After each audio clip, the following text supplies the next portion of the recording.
Topafilm a décidé de donner une suite à ce reportage et de confier à 2 réalisatrices, Catherine et Christiane, le soin de continuer l'enquête sur les racines de cette nouvelle forme d'esclavage. La télévision française passe régulièrement ce type de reportage sur l'exploitation des enfants, sous toutes ses formes et sur tous les continents, et à chaque fois je m'énerve. Comment les gouvernements concernés, montrés du doigt par la communauté internationale, n'ont pas encore réussi à supprimer ce fléau? On pressent des raisons économiques, politiques et peut-être, comme on l'entend souvent, culturelles. C'est ce que j'aimerais comprendre. Franchement, j'ai été sonnée par ce reportage auquel j'ai pourtant participé. Je ne savais pas trop comment continuer le film. J'ai suggéré de le projeter aux fillettes maltraitées des sœurs salésiennes en espérant qu'elles réagissent.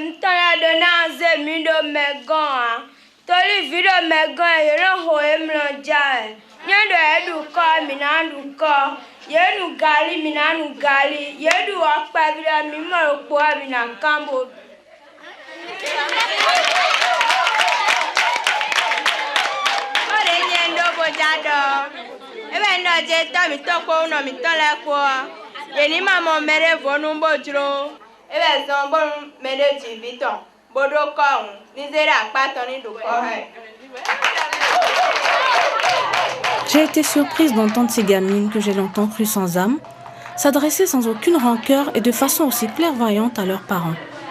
Nous avons alors décidé de passer du temps avec elles et de continuer à leur donner la parole. Au-delà de leur souffrance, ces voix innocentes venaient de nous donner 2 orientations.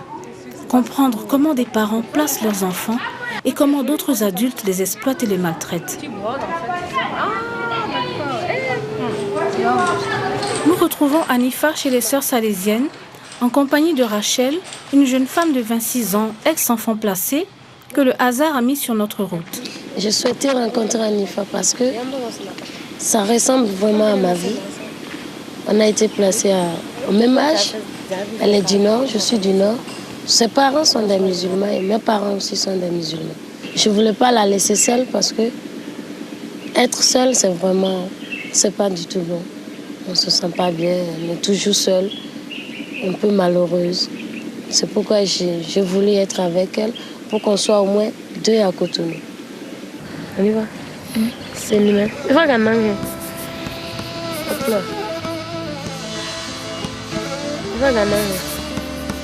Elle pleure parce qu'elle veut voir ses parents.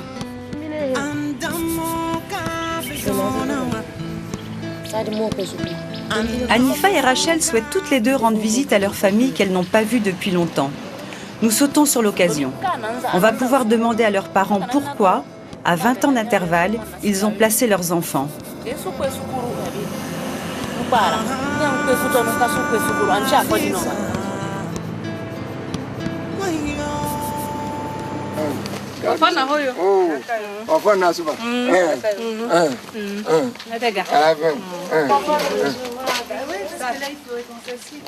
L'accueil plutôt froid pour des parents qui n'ont pas vu leur gamine depuis 3 ans nous étonne un peu.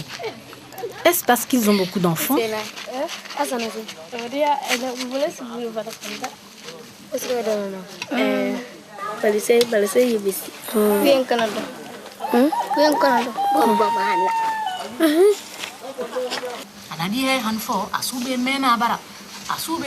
À la question sur le placement d'Anifa, le papa est formel.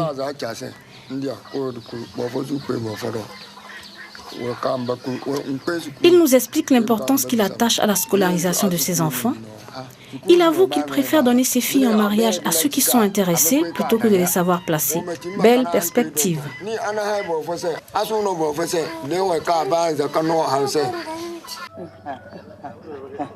Arrivée chez Rachel. Visiblement, elle n'est pas très à l'aise avec son père. Je peux la saluer? Oui. Bonjour. Enchantée. Catherine.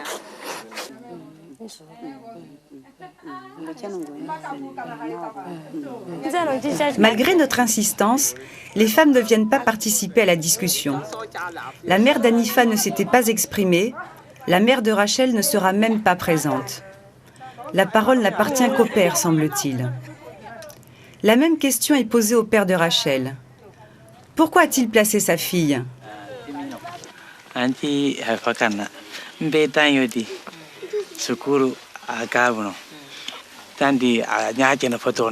père de Rachel s'appuie sur la tradition pour justifier le placement de sa fille chez une tante qui devait se charger de sa scolarisation.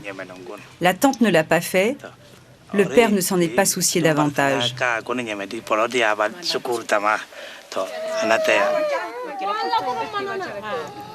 À en croire les pères, Anifa et Rachel ont été confiés à un membre très proche de la famille qui, lui, sans leur dire, les a placés pour de l'argent. C'est une grave dérive à ce qu'on nous présente comme un phénomène culturel.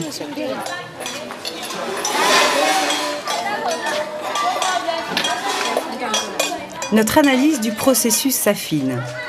Les changements profonds de la société ont peut-être perverti des coutumes familiales ancestrales. Nous décidons de confronter nos questionnements aux propos des fillettes, au vécu de Rachel et à la connaissance des autorités morales et judiciaires.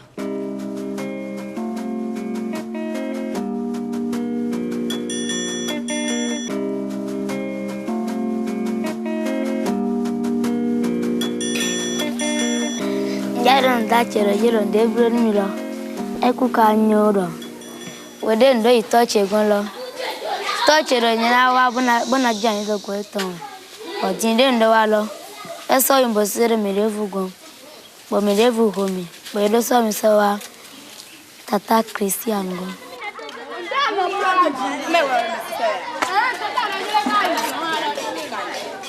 Jadon fofo tia do jimen le blonu me ku kanyo do jenje wa chile bi fizeke ba ya suwa fi bale wa fi ya do pa do mi lo je ne mi le bro e ku kanyo le buo. Au fait, moi j'ai été placée 2 fois chez des tantes et la sœur de mon papa. La première fois, j'avais 6 ans. J'étais partie toute joyeuse.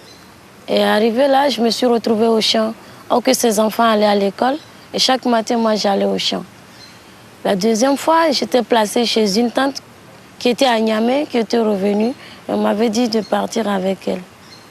Et j'étais partie encore toute joyeuse. Arrivée là, au bout de 3 ou 4 jours, elle m'a placée, c'est des gens que je ne connais pas. Et chaque fin du mois, elle venait prendre son argent, je ne la voyais pas, elle ne s'occupait même pas de moi. C'est ça, Ville au Mengon. J'ai dit non. Ville au Mengon, moi, j'épluche les mots avant de les employer. Alors, donc, tandis que l'enfant confié, ce n'est pas la même chose. Renommé. Prends-le, soigne-le, fais de lui quelqu'un qui demain te revaudra. Et non pas pour que j'en tire des ressources. Ville au Mengon, c'est pour en tirer des ressources. À l'origine, le placement d'enfants était une forme de solidarité, une stratégie de solidarité entre les membres d'une même famille, d'une même collectivité ou d'une même communauté. Ainsi, si par exemple dans une famille, il n'y a pas d'enfants, les frères ou les cousins qui ont d'enfants peuvent placer leurs enfants un peu comme en adoption chez la famille d'accueil qui s'occupe de ces enfants. Mais par la suite, il se fait que les choses ont changé. Il y a eu un besoin avec le développement des villes, des moyens de communication et des femmes au travail. De plus en plus, il y a eu le besoin de garde d'enfants, le besoin d'aide pour la vente au marché, ainsi de suite. Alors, le paiement des grandes personnes étant difficile, les gens ont tout fait de trouver en ces enfants des cibles privilégiées pour le travail domestique et le travail au marché. Ainsi, l'enfant n'est plus placé pour ses intérêts. L'enfant n'est plus placé pour être éduqué, mais l'enfant est placé pour travailler. Nous devons savoir que l'enfant placé, Vilo Mengon, auprès d'un parent, un oncle, une tante, chez un ami, si c'est pour retirer de l'argent, pour récupérer de l'argent, ce n'est pas mieux que vendre l'enfant. Parce que c'est une forme de vente. C'est de l'argent. J'ai prêché une fois à Porte-Novo, cathédrale, que les enfants ne sont pas des capitaux que l'on place dans les banques pour retirer des intérêts. Alors, Vilo Mengon, c'est ça. Placer l'enfant pour en retirer de l'argent. C'est une vente sous des dehors d'aide à apporter aux parents. Ça ne doit pas se faire. On peut sensibiliser les parents qui ne croient pas encore que laisser partir leurs enfants, c'est les laisser mourir à petits coups. Parce qu'ils pensent toujours qu'il y a un paradis ailleurs. On en a vu dans le film. On ne dirait jamais assez.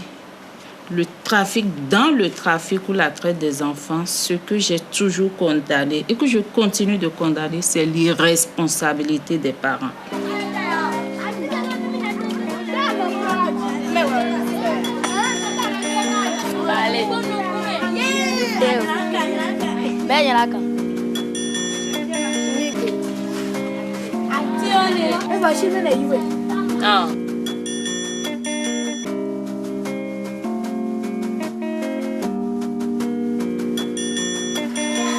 Je voulais dire, et les parents de ne plus donner les enfants à quelqu'un, de garder les enfants pour les mettre à l'école. Ma tante, mon frère qui m'a maltraité de partir en prison.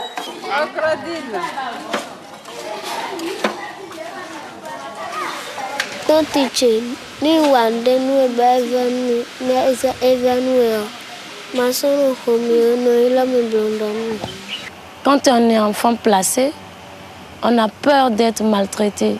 On vit dans la peur. Avant 14 ans, qu'est-ce qu'un enfant a appris à faire? Même chez vous, à 10 ans, on continue de pouponner parfois son enfant.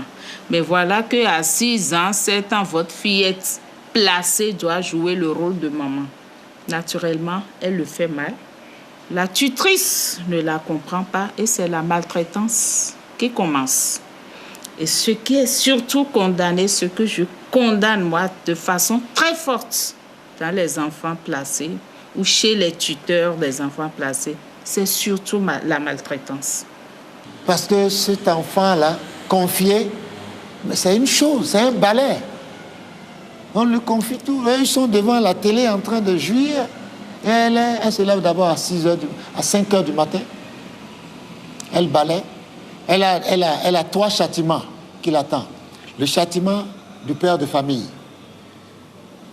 Est-ce que mon eau est déjà à la toilette? Est-ce que ma voiture est déjà nettoyée? Est-ce que mes chaussures sont bien cirées? Il y a ça qui l'attend chez le patron. Chez la patronne maintenant. Est-ce que tu as fini de laver les vaisselles? Est-ce que tu as déjà fait le feu?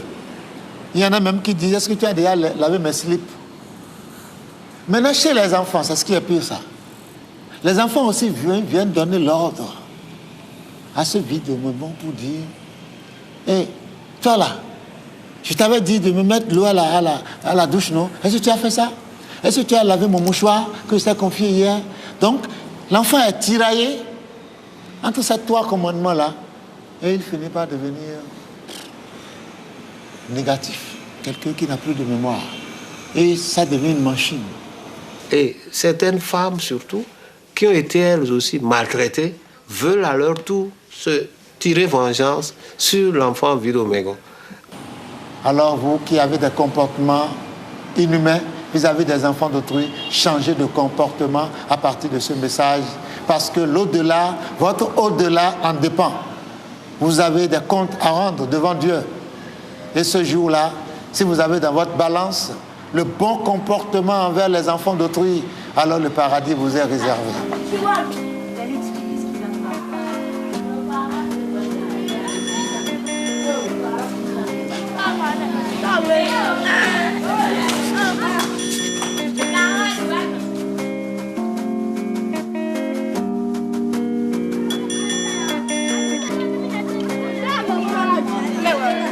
Moi, j'ai un petit mot à dire. Ce mot que j'ai à dire, c'est que nos parents, si on n'a pas de moyens, on n'a qu'à faire moins d'enfants pour garder les enfants qu'elles ont fait. C'est ce que moi j'ai à dire. C'est tout.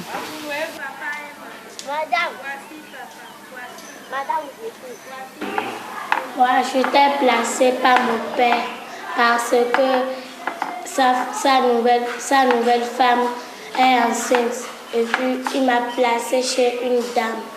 Et puis, il veut placer tous mes frères et sœurs pour avoir de l'argent pour l'autre, pour la deuxième femme. Moi, mes parents, ils savaient qu'ils vont en faire beaucoup. Ils m'ont débarrassé. Ils sont débarrassés de moi à l'âge de 6 ans. Ils m'ont envoyé chez des tantes parce qu'ils savaient qu'ils en auront beaucoup. Les enfants sont nés dans une cellule. Il appartient à la cellule qui a mis les enfants au monde de s'occuper des enfants correctement, sous tous les plans.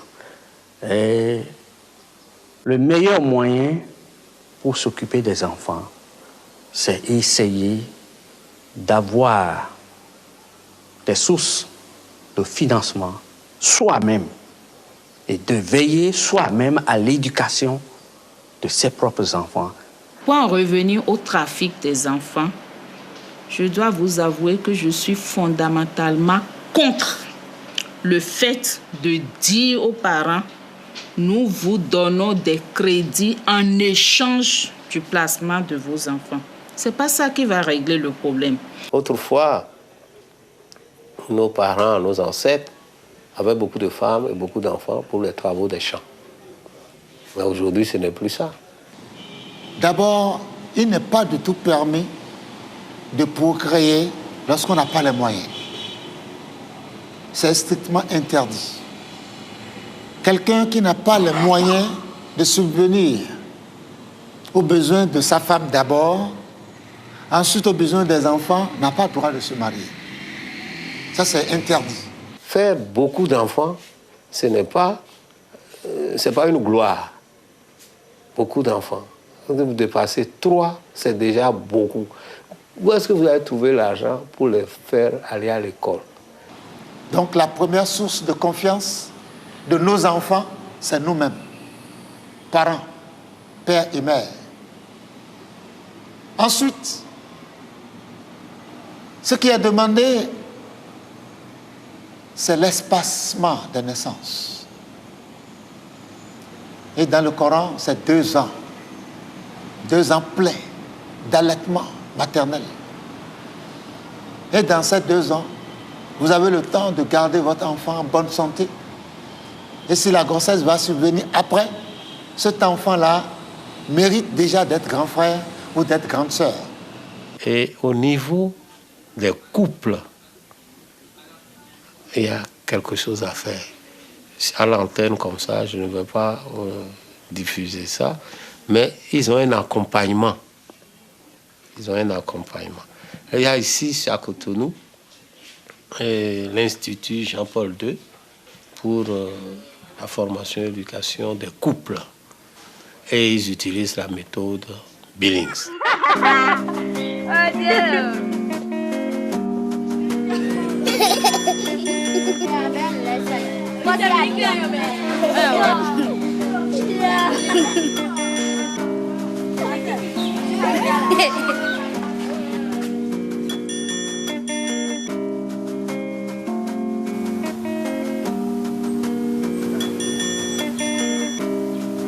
Moi, je vais dire aux femmes de s'occuper de l'éducation et de l'avenir de leurs enfants.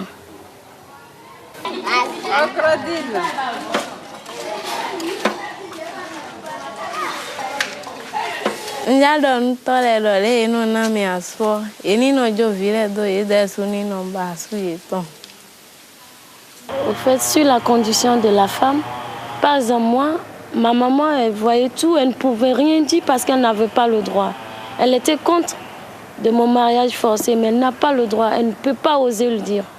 Je sais que ça va être très difficile pour les femmes dans le village de changer parce que la plupart d'eux sont malheureuses et la meilleure solution pour eux, c'est de quitter.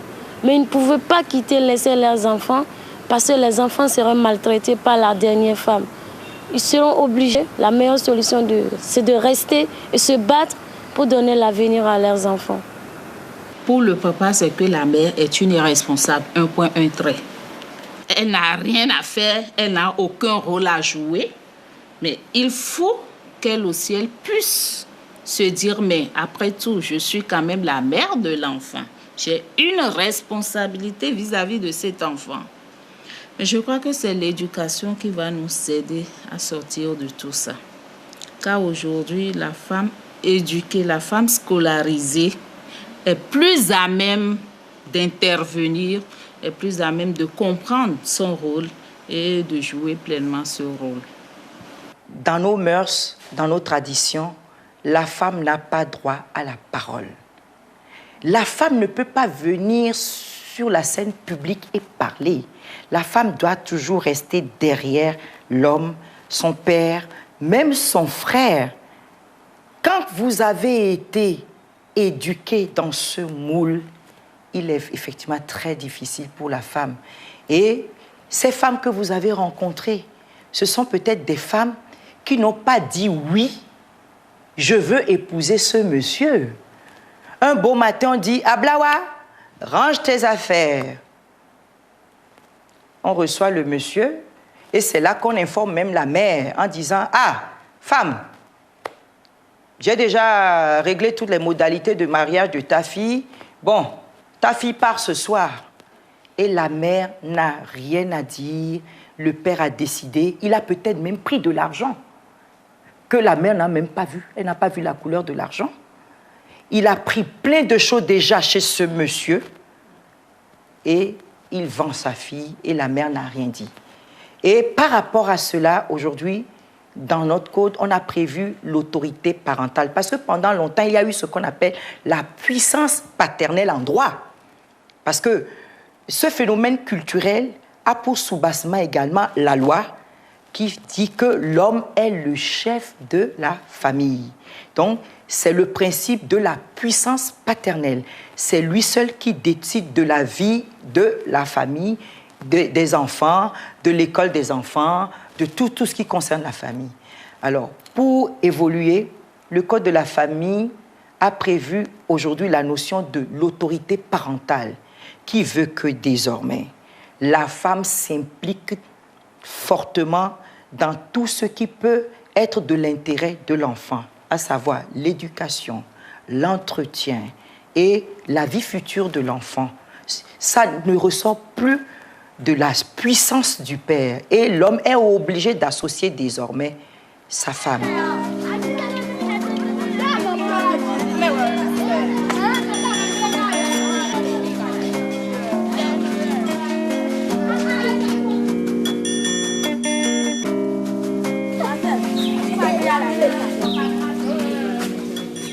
Je vais vous dire que si je trouve un enfant se promène sur la route, je vais l'amener à la piquette d'Amina et on va l'amener chez les sœurs. S'il y a un enfant maltraité, je vais la prendre et amener au radio Topa.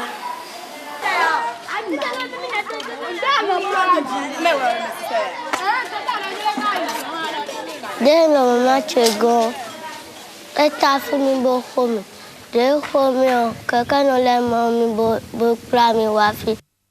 il est temps qu'on passe à la répression. Il est temps qu'on passe à la répression. Donc, à un test qui prend en compte le phénomène tel qu'il existe actuellement et que si un parent se rend coupable de traite de son enfant, qu'il soit poursuivi et réprimé comme tel. Le travail a d'ailleurs commencé au niveau de certaines juridictions. Et je sais qu'il y a moins de 2 ans, au niveau du tribunal de première instance d'Abomey, des parents ont été condamnés pour avoir pris de l'argent au moment du placement de leur enfant. Même si aujourd'hui, au niveau de la convention de la communauté internationale, on admet le travail de l'enfant à partir de 14-15 ans, mais cela doit se faire dans des conditions qui ne préjudicient pas au développement et à la santé de l'enfant. Je crois que ce que la loi a prévu, c'est un test contre les maltraitants. Ça ne dit pas son nom, mais c'est cela. Et cela se retrouve à l'article 312. Je crois que quand quelqu'un a connaissance de ce que dans une maison, il y a une fille d'Omégon qui est maltraitée, la moindre des choses à faire, si cette personne ne peut pas se faire voir, c'est de rester dans l'anonymat et d'aller vers la police pour dénoncer afin que cet enfant soit sauvé. Et il va falloir que les gouvernants prennent des tests spéciaux pour réprimer non seulement les maltraitants, mais également tous ceux qui auront eu connaissance de cette maltraitance vis-à-vis d'un enfant et qui n'auraient pas dénoncé.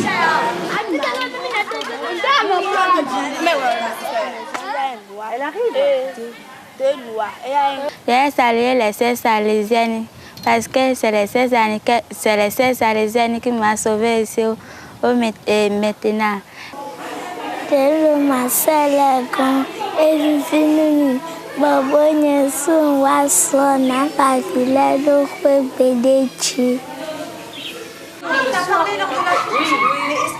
On sait que pour éradiquer le phénomène, il faudrait une volonté politique très forte et des moyens importants en matière de police, de justice, d'éducation et de suivi social. C'est d'autant plus difficile que tout le monde trouve presque normal d'avoir une ou plusieurs petites bonnes à la maison. Nous sommes tous coupables. Espérons que, comme nous, les parents et les adultes qui ont vu ce film seront sensibles à l'humanité et à la souffrance de ces enfants et porteront un nouveau regard sur eux. Au moins, ils ne pourront plus dire « on ne savait pas ». Et si on laissait le mot de la fin à Rachel? Bien sûr. Quand on est enfant placé, on n'a pas le choix parce qu'on n'a pas eu la chance d'aller à l'école. Quelque chose que tu n'as pas fait dans l'enfance, c'est très dur. Bien sûr, tu peux apprendre à lire, à écrire après. Moi, je le fais, mais c'est difficile. Vraiment très difficile. On va recommencer ici. Quand on a été placé, on se sent toujours abandonné. L'amour que tes parents ne t'ont pas donné, personne d'autre ne peut te le donner à leur place. Quand on est enfant placé, on le porte toute sa vie. On n'a pas d'avenir.